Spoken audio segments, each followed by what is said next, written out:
திருவள்ளூர் மாவட்டம் பட்டாபிராமில் நாட்டு வெடி வெடித்து 4 பேர் உயிரிழந்த சம்பவம் தொடர்பாக காவல் ஆய்வாளர் இடமாற்றம் செய்யப்பட்டுள்ளார். இதுகுறித்தான முழு விவரங்களை வழங்குவதற்காக எமது செய்தியாளர் செந்தில்குமார் இணைப்பில் இணைகிறார். செந்தில்குமார் வணக்கம். இதுகுறித்தான முழு விவரங்கள்.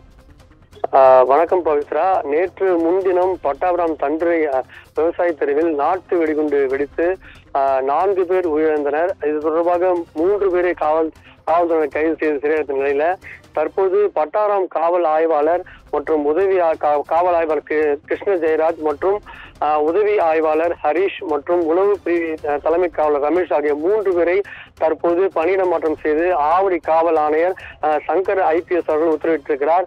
இந்த நாட்டு வெடிகுண்டு சம்பவத்தில் தற்போது பட்டாபிராம் காவல்துறையின் 3 பேரை காவல் செய்தது மிகவும் பரபரப்பை ஏற்படுத்தியிருக்கிறது.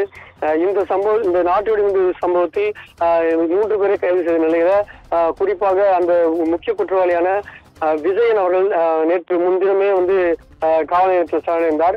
இந்த நிலையில் தற்போது இந்த நாட்டு வெடி வெடித்து 4 பேர் உயிரிழந்த சம்பவத்தில் தற்போது பட்டாபிராம் காவல் நிலையத்தில் பணிபுரிந்த 3 காவலர்கள் தற்போது பணியிட மாற்றம் செய்து ஆவடி காவல் ஆணையர் சங்கர் IAS அவர்கள் தற்போது உத்தரவிட்டிருக்கிறார்.